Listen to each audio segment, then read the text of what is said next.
It requires a change in outlook, a change in tactics, a change in missions by the government, by the people, by every businessman or labor leader, and by every newspaper. For we are opposed around the world by a monolithic and ruthless conspiracy that relies primarily on covert means for expanding its sphere of influence, on infiltration instead of invasion, on subversion instead of elections, on intimidation instead of free choice, on guerrillas by night instead of armies by day. It is a system which has conscripted vast human and material resources into the building of a tightly knit, highly efficient machine that combines military, diplomatic, intelligence, economic, scientific, and political operations. Its preparations are concealed, not published. Its mistakes are buried, not headlined. Its dissenters are silenced, not praised. No expenditure is questioned, no rumor is printed, no secret is revealed. It conducts the Cold War, in short, with a wartime discipline no democracy would ever hope or wish to match. Nevertheless, every democracy recognizes the necessary restraints of national security.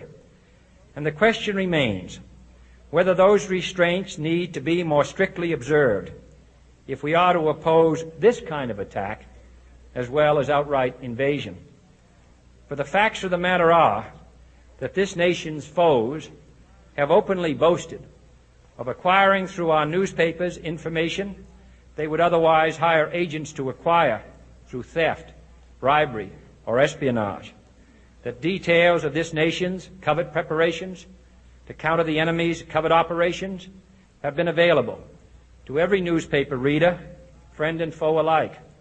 That the size, the strength, the location, and the nature of our forces and weapons, and our plans and strategy for their use, have all been pinpointed in the press and other news media to a degree sufficient to satisfy any foreign power, and that in at least one case, the publication of details concerning a secret mechanism whereby satellites were followed required its alteration at the expense of considerable time and money.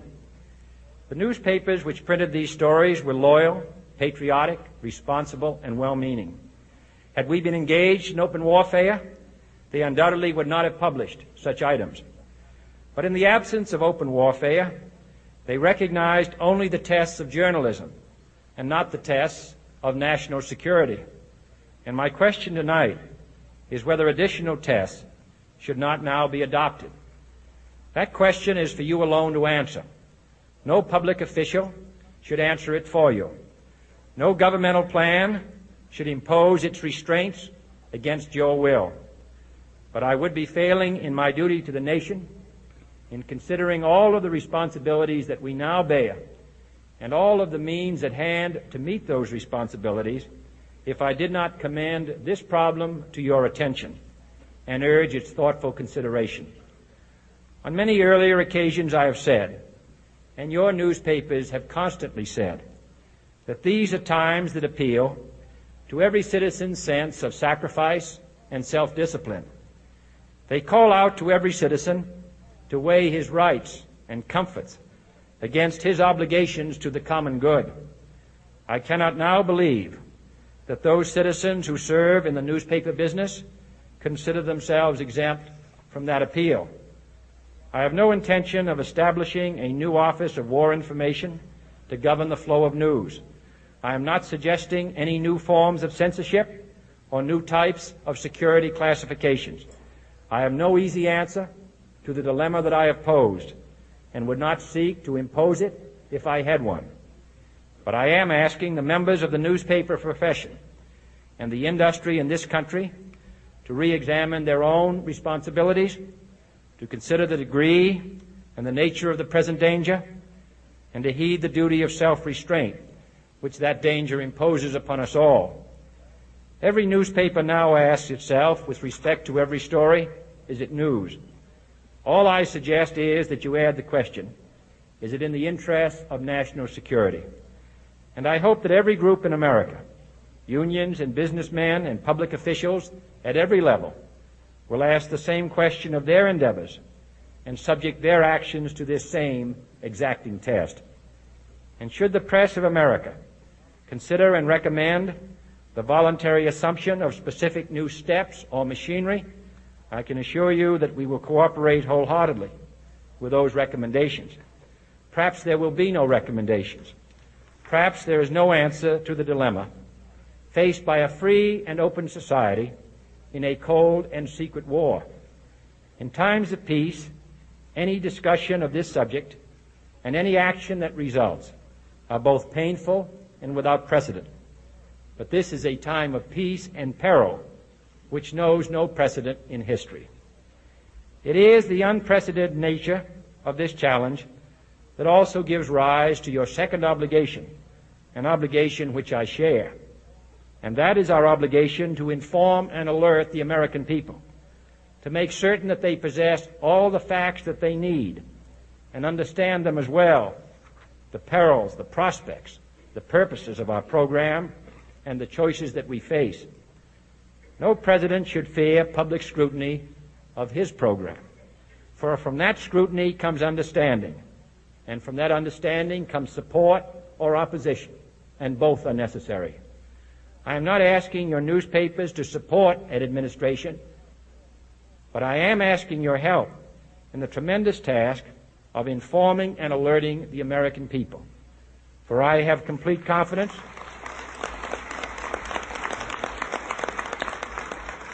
in the response and dedication of our citizens whenever they are fully informed. I not only could not stifle controversy among your readers, I welcome it. This administration intends to be candid about its errors.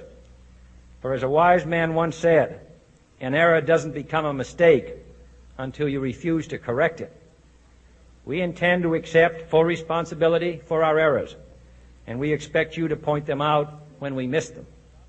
Without debate, without criticism, no administration and no country can succeed, and no republic can survive. That is why the Athenian lawmaker Solon decreed it a crime for any citizen to shrink from controversy. And that is why our press was protected by the First Amendment, the only business in America specifically protected by the Constitution, not primarily to amuse and entertain, not to emphasize the trivial and the sentimental, not to simply give the public what it wants, but to inform, to arouse, to reflect, to state our dangers and our opportunities, to indicate our crises and our choices, to lead, mold, educate, and sometimes even anger public opinion. This means greater coverage and analysis of international news, for it is no longer far away and foreign, but close at hand and local. It means greater attention to improved understanding of the news, as well as improved transmission. And it means, finally, that government at all levels must meet its obligation to provide you with the fullest possible information outside the narrowest limits of national security, and we intend to do it. It was early in the 17th century that Francis Bacon remarked on three recent inventions already transforming the world: the compass, gunpowder, and the printing press. Now the links between the nations, first forged by the compass, have made us all citizens of the world, the hopes and threats of one becoming the hopes and threats of us all. In that one world's effort to live together, the evolution of gunpowder to its ultimate limit has warned mankind of the terrible consequences of failure.